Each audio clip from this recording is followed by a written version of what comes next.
Salut à tous, je suis ravi de vous retrouver aujourd'hui pour une nouvelle vidéo. J'ai souhaité aujourd'hui vous parler de l'amour originel des flammes jumelles. Dans la continuité de mes deux précédentes vidéos sur l'amour inconditionnel et sacrificiel, qui je l'espère vous auront permis de mieux comprendre les différentes formes d'amour qui nous est permis, donné de vivre. Inconditionnel, fusionnel, passionnel, sacrificiel, bestial, platonique aussi. Il y a plusieurs formes d'amour qu'on peut vivre sur du long terme, sur du court terme. Toutes ces formes d'amour sont en vous et vous allez les dégager, les vibrer, les vivre au contact d'une situation ou d'une personne, dans le couple, dans la famille, par rapport aux enfants, par rapport aux amis, par rapport à un travail. L'amour nous anime au quotidien et dans tout ce que nous allons faire. Et du coup aujourd'hui cette vidéo va être destinée plus particulièrement aux flammes jumelles et à l'amour originel des flammes jumelles. L'amour originel des flammes jumelles, c'est l'amour inconditionnel. Mais cette vidéo est orientée en fait pour vous permettre de vous rappeler de cet amour originel que nous portons tous, de revenir à l'origine, à la création de votre âme, et à cet amour inconditionnel et originel que les deux jumeaux se portent.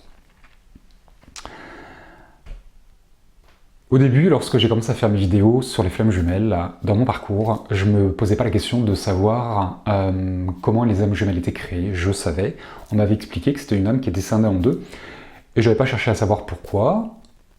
Maintenant, au fil du temps, je me suis posé cette question de savoir pourquoi il y avait pourquoi certaines âmes avaient une âme jumelle et pourquoi d'autres n'en avaient pas. Dans ma vérité, tout le monde n'a pas une âme jumelle, et ça reste ma vérité. Et ça fait un long moment que je me pose cette question de savoir pourquoi Dieu a créé certaines flammes jumelles, des âmes, pourquoi Dieu a décidé que certaines âmes auraient une âme jumelle et pourquoi d'autres n'en auraient pas. Et je disais au début de ma vidéo que Dieu avait forcément un plan et que j'ignorais pourquoi ce plan et dans quel sens il y avait certaines âmes qui avaient un jumeau et d'autres qui n'en avaient pas. Et bien aujourd'hui, je me suis aperçu du contraire, en fait, je me suis aperçu que ma compréhension n'était pas complète, elle était fausse carrément. Et aujourd'hui, je suis intimement persuadé, parce que j'ai pu découvrir, ce que j'ai pu vivre, que c'est pas Dieu qui crée les flammes jumelles. Pour vous expliquer tout ça, je vais vous ramener dans la matière. Très souvent, je fais des parallèles entre l'au-delà, les dimensions éthérées, et la dimension de matière dans laquelle nous évoluons. Mes guides me disent très souvent que ce qui se passe de l'autre côté, alors ce que nous vivons aujourd'hui n'est qu'un pâle reflet de ce qui se passe de l'autre côté. Nous sommes dans l'illusion de vivre quelque chose dans une incarnation, dans les corps de matière, mais que la réalité, elle est tout autre de l'autre côté. Maintenant, cette réalité immatérielle, éthérée, est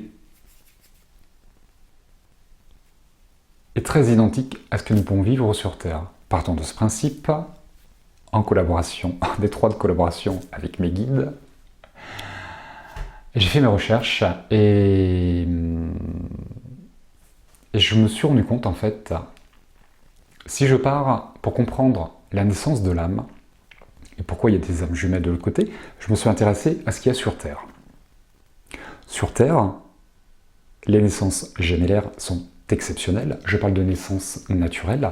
Elles sont rares, elles sont exceptionnelles. Elles sont inexplicables. Aujourd'hui, en 2018, la science n'a aucune explication.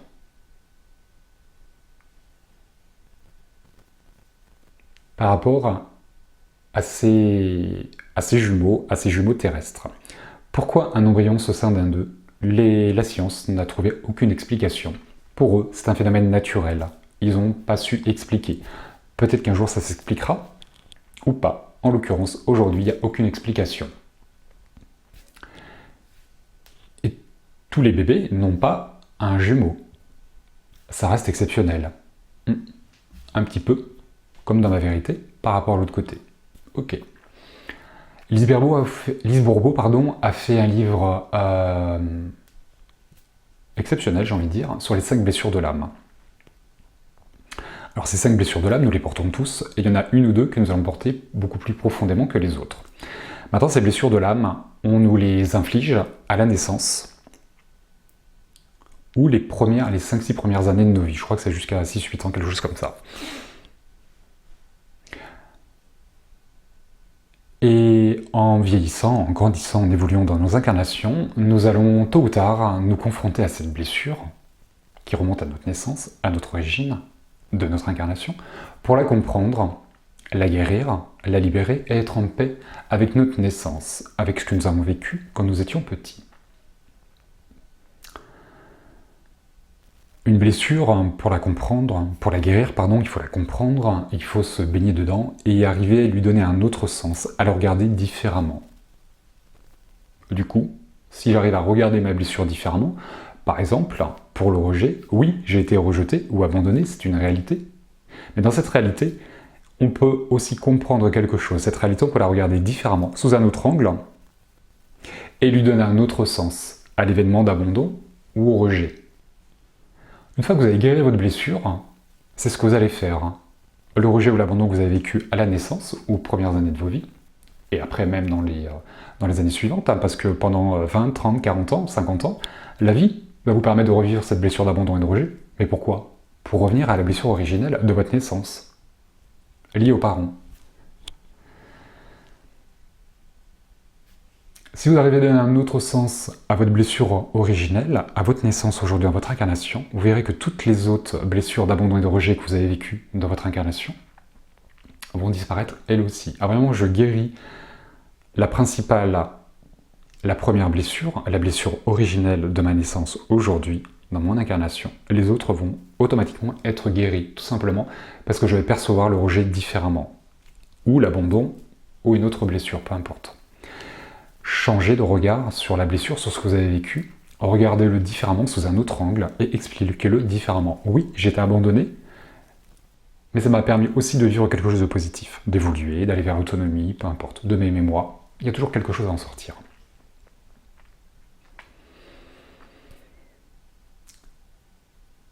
À partir du moment où vous avez guéri votre blessure, vous allez forcément changer de comportement. Souvent les gens me disent « Mais David, comment je sais que j'ai guéri ma blessure ?» C'est que vous êtes en paix avec ce que vous avez vécu, vous n'avez plus peur que ça recommence, et du coup vous faites péter la protection qui est liée à votre peur. Du coup, changement de comportement. Je vous rappelle que si vous voulez que quelque chose change, c'est à vous de changer. Commencez par changer vos pensées, ce que vous dites et ce que vous faites. Vous verrez ce que ça peut donner. Donc en partant de ce principe que ce que nous vivons sur Terre n'est qu'un pâle reflet de ce qui se passe de l'autre côté, on va faire le parallèle. Du coup, pour ça, alors je vous rappelle que je suis médium, je ne suis pas un prêtre, que tous les termes que je vais utiliser sont des termes orientés de manière spirituelle, en aucun cas religieuse, biblique et surtout pas dogmatique. Chacun ses croyances, chacun appellera à Dieu, la source, le créateur, l'architecte, papa, peu importe, comme bon vous semble. Moi perso, c'est Dieu ou la source, ça me va bien. J'aime bien Dieu, je trouve que ça lui va bien. Un petit nom, comme ça, comme un surnom, je trouve ça sympa. En tout cas, moi ça me plaît bien. Du coup, dans la création de l'âme, d'un point de vue spirituel, toutes les âmes sont issues de la source et toutes les âmes sont identiques à la source. Elles proviennent tous du même endroit, de cette source d'amour inconditionnel. Et toutes les âmes sont des petites boules d'énergie, des petites boules d'amour inconditionnel qui viennent du Créateur, de cette source d'amour inconditionnel. Certaines de ces âmes, au moment de leur naissance, pour un événement inexplicable, inexpliqué, naturel, l'âme est scindée en deux. Tout comme l'embryon va être scindé en deux, l'âme va être scindée en deux, mais pas toutes, et uniquement en deux. Plus exceptionnellement en trois. Peut-être qu'un jour vous parlerez de triplé d'âme, mais je ne souhaite pas le faire aujourd'hui parce que je pense que je vais vous perdre. Restons sur le concept de deux flammes jumelles, ou deux âmes jumelles, qui pour moi ne sont que la même terminologie. Il n'y en a pas d'autre à utiliser, une fois de plus, c'est ma perception. Ceci étant, Dieu met au monde toutes les âmes, et pour un événement que lui ne contrôle pas. D'ailleurs, pourquoi Dieu, dans sa perfection et dans sa bonté, devrait tout contrôler et être responsable de tout? Est-ce que ce ne serait pas nous qui aimerions, par facilité, quelque part un petit peu pour se dégager de certains engagements, se dire qu'il est responsable de certaines choses? Non, il est responsable de... Je pense qu'il n'est pas responsable de tout. Maintenant, son rôle, tant comme il le fait pour nous sur Terre, c'est de magnifier, de transcender, de sublimer ce sur quoi il n'a aucune interaction, aucune responsabilité. Je vous rappelle que que la règle numéro 1 de nos incarnations, c'est le respect de notre libre arbitre. Même Dieu, puisque c'est lui, par contre, qui nous a équipés d'un libre arbitre, qui n'a pas toujours été le cas, je vous le rappelle, ne peut pas aller à l'encontre du libre arbitre. Par contre, ce qu'il peut faire, c'est magnifier les conneries qu'on fait. Et nos illusions, nos perceptions, nos peurs et nos doutes. Maintenant, le travail nous appartient. Puisque Dieu va magnifier ce sur quoi il n'a pas de contrôle sur Terre, il va nous laisser faire nos conneries, et derrière, il va ranger le truc. De l'autre côté, c'est la même chose. L'âme, lorsqu'elle est scindée en deux, l'âme va avoir une perception de sa naissance, se sentir rejetée, abandonnée, blessée, l'injustice, la trahison, l'humiliation. Il y a 5 blessures principales. Maintenant, il est évident qu'il y en a beaucoup plus que ça. Maintenant, l'âme, dans la perception de sa naissance, va ressentir une blessure plus profondément que les autres. Dieu va magnifier tout ça. Va se dire, petite âme, oui, tu es coupée en deux, scindée en deux, mais j'y suis pour rien, et ne t'inquiète pas, on va donner un autre sens à cette histoire. C'est pour ça que Dieu, pour magnifier cet événement qu'il n'a pas voulu, qu'il n'a pas créé, qu'il n'a pas souhaité, pour pas que l'âme se sente différente, exclue, rejetée, abandonnée ou autre, va magnifier cette blessure originelle, cette issue originelle, et lui donner un chemin différent des autres. Ni mieux ni moins bien, l'âme est blessée, comme toutes les autres. D'ailleurs, ces blessures que toutes les âmes portent, c'est la séparation avec la source. Tout simplement. Tout comme une maman va mettre un enfant au monde aujourd'hui sur Terre, l'enfant est séparé de sa maman, mais uniquement par un corps de matière. En temps normal, quand tout se passe bien, les enfants sont toujours reliés à leur maman, ainsi qu'à leur papa. Tout comme la source, Dieu, une déesse, un Dieu créateur, un Dieu père-mère. Dieu, lui aussi, a deux polarités. C'est une autre histoire, qui est à l'équilibre. Ceci étant, je me recentre. Les âmes sont toutes blessées, d'une manière ou d'une autre, liées à la séparation d'avec Dieu, d'avec leur créateur. Les âmes jumelles, elles aussi sont séparées de la source, mais sont séparées l'une de l'autre. D'ailleurs, c'est peut-être même elles, dans leur perception par rapport à leur naissance, qui vont se séparer toutes seules. Une petite âme, dans la réaction qu'elle va vivre, dans l'émotion qu'elle aura par rapport à sa naissance, va peut-être, sans le vouloir, dans une réaction incontrôlée, se scinder elle-même. Pourquoi pas? Peut-être que c'est aussi ça. Du coup, le cycle d'incarnation de toutes les âmes, âmes sœurs ou âmes jumelles, sont destinées à comprendre cette séparation, à guérir cette blessure et à revenir à l'origine, à la source. C'est un retour aux sources, et je pense que c'est également un retour à la source, mais la source d'amour inconditionnel qui est en chacun de soi, âme sœur ou âme jumelle. Âme toute court, on va dire, ou âme jumelle.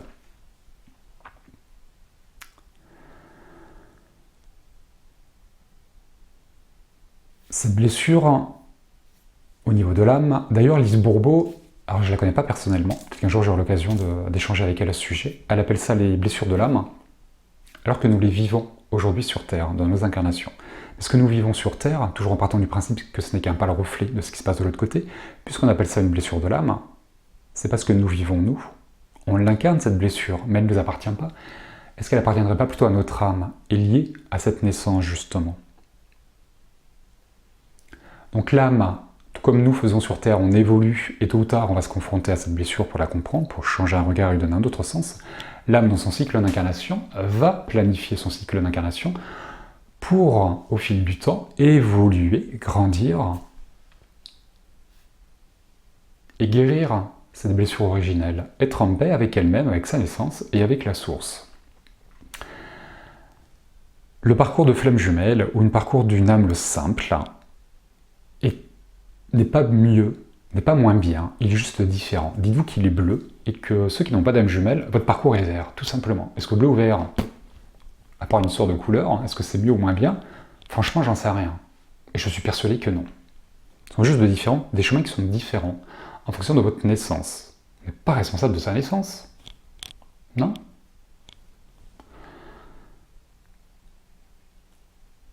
Ce parcours de flamme jumelle, Dieu raconte une histoire aux flammes jumelles pour les aider à cheminer et à être en paix avec leur naissance et l'une face à l'autre.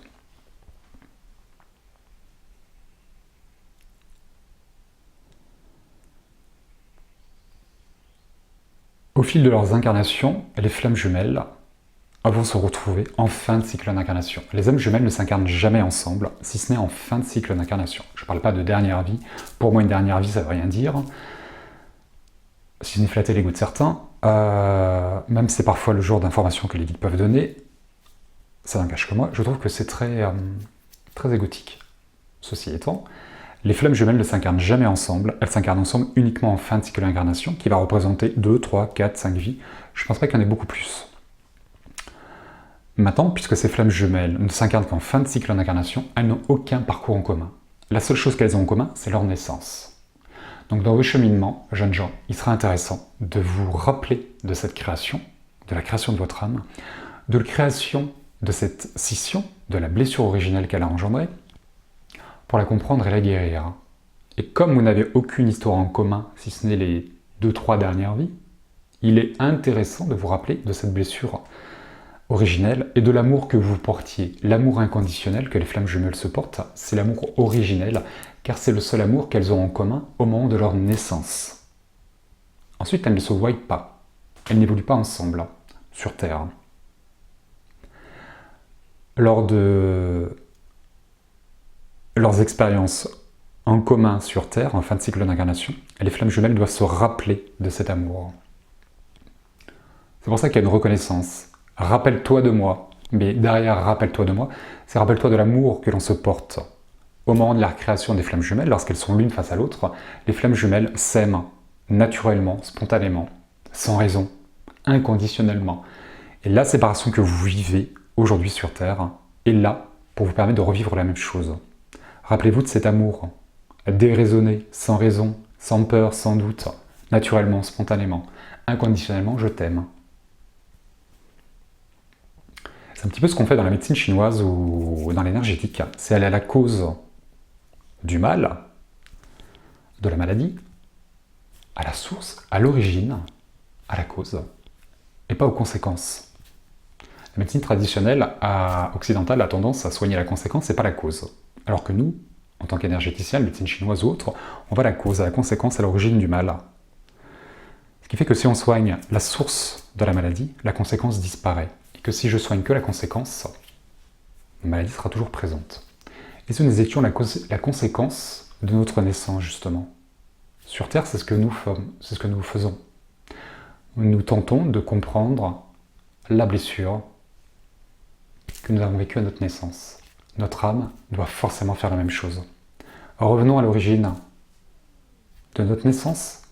Comment l'âme, dans sa perfection, elle aussi, a perçu sa naissance. L'âme à la naissance est toute jeune, elle n'a pas de comparatif, elle n'a pas de repère. L'âme ne réfléchit pas, elle vit les choses. Et dans son besoin de savoir, dans cette singularité, dans cette particularité par rapport aux autres, à se dire mais je suis différent des autres et pourquoi? Elle a besoin de savoir, elle a besoin de comprendre. D'où ce cheminement qui va être atypique et différent des autres. L'amour originel, chez les flammes jumelles, vous devez vous en souvenir. On ne peut pas offrir quelque chose à quelqu'un qu'on ne possède pas. Dans ce lien de flammes jumelles, vous ne pouvez pas offrir l'amour inconditionnel à l'autre si vous ne vous souvenez pas de cet amour. A contrario, les âmes sœurs n'ont pas cet amour originel entre elles. Par contre, l'amour inconditionnel entre les âmes sœurs, elles ne doivent pas s'en souvenir, elles doivent le créer. C'est là, pour moi, la seule différence entre un parcours de flammes jumelles et un parcours d'âmes sœurs. Les flammes jumelles, entre elles, se rappellent de cet amour inconditionnel, lié à leur naissance. Et les âmes sœurs, entre elles, comme il n'y a pas de naissance commune, elles vont créer cette histoire. Elles ne doivent pas s'en souvenir, elles doivent la créer. Et créer cet amour inconditionnel au fil de leurs incarnations, 500, 5000 vies, peu importe. Au fil des incarnations, je crée ce lien d'amour inconditionnel qui permettra une union à deux dans l'amour inconditionnel, tout comme les flammes jumelles. Ces unions de flammes jumelles ou d'âmes sœurs vont rappeler ce que la source va être, dans sa polarité masculine et féminine. Dieu, Père, Mère, Créateur. C'est pareil, puisque nous sommes issus de la source. Intéressons-nous à ce qu'est la source. On parle de couple sacré, de couple divin, d'amour inconditionnel. Tôt ou tard, il pour revenir à l'origine. Revenons à la source. Un retour aux sources. Un retour à soi. D'où l'intérêt de s'aimer soi. Si vous aimez vous allez comprendre comment aimer l'autre. Et tôt ou tard, ça ramènera à la source. Alors, je la mets on place à l'extérieur, la source, mais vous pouvez aussi la placer à l'intérieur. C'est la même chose.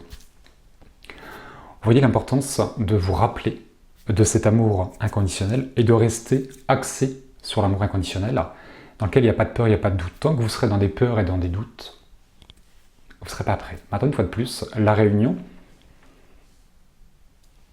terrestre dans les flammes jumelles, tout le monde ne la vivra pas au même moment. Dans les incarnations passées, beaucoup ont été mariés, donc ils ont vécu la réunion, mais c'était lié aux époques actuelles. D'ailleurs, vous avez créé une matrice. La matrice de votre amour a été créée. Ramenez-la dans le présent. La matrice du passé, de votre... comme un nid, un petit cocon, un écrin d'amour, ramenez-la dans le présent.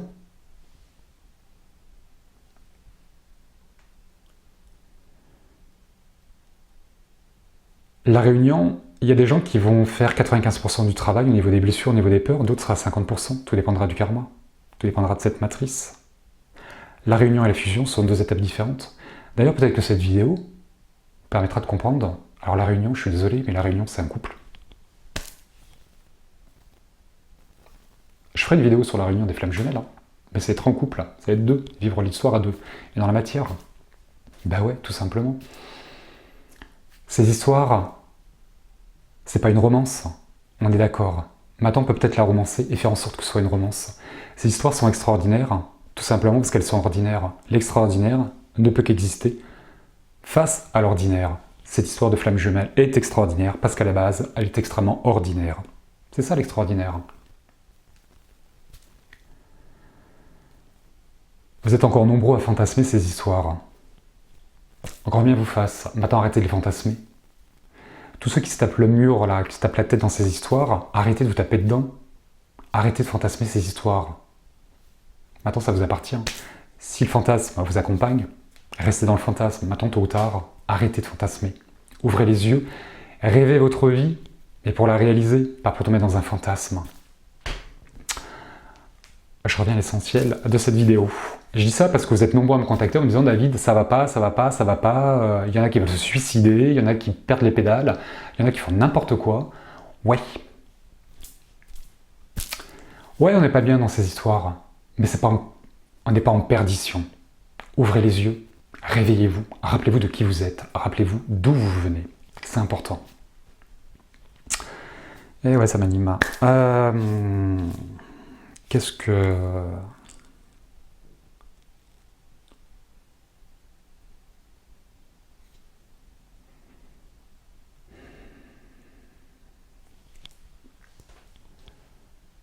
Cet amour, il est en vous. L'amour inconditionnel est l'énergie de vie, l'énergie de création qui vous ramènera à vous, aux jumeaux, aux autres, universels, et à la source. Je le disais tout à l'heure, toutes les âmes, lors de leur naissance,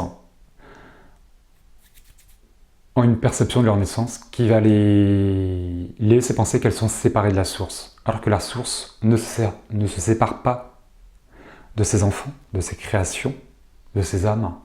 Bien au contraire, elle leur donne la vie. La naissance de l'âme n'est pas une séparation, c'est la naissance. C'est le don le plus merveilleux que l'on peut faire, donner naissance à quelqu'un. Tout comme les parents qui vous donnent naissance à un enfant. Quoi de plus merveilleux que de donner la vie? C'est ce que Dieu fait. Maintenant l'âme, dans sa jeunesse, dans sa candeur, dans son manque de connaissance, parce qu'elle est jeune, a une perception différente de la réalité. Et les âmes évoluées que deviennent les flammes jumelles, en fin de cycle d'incarnation, vont apporter cette connaissance à la jeune âme pour changer cette perception, l'effacer. Ce parcours de flammes jumelles, comme tous les parcours d'âme, est juste là pour effacer l'illusion de la séparation avec la source. Puisque Dieu, la source, donne naissance aux âmes, est-ce que c'est pas un petit peu ce que feraient ces deux flammes jumelles, justement? L'âme qui est coupée en deux, est-ce qu'elle ne donnerait pas naissance à l'autre âme? Est-ce que ces âmes jumelles ne se donneraient pas naissance l'une à l'autre? Est-ce que ce ne serait pas une manière de regarder votre histoire différemment? Et de dire que l'autre ne vous a pas rejeté ou abandonné? Au contraire, il vous a donné la vie. Maintenant, pour donner la vie à quelqu'un, forcément, il va sortir de quelque part. Tout comme une maman va donner naissance à un enfant. Tout comme l'âme provient de la source. L'âme jumelle provient forcément de l'autre âme jumelle. C'est une partie de vous-même. D'où l'intérêt de faire un travail sur soi. De vous aimer vous, puisque vous êtes la même âme. Si vous aimez vous, automatiquement vous aimerez l'autre. C'est évident.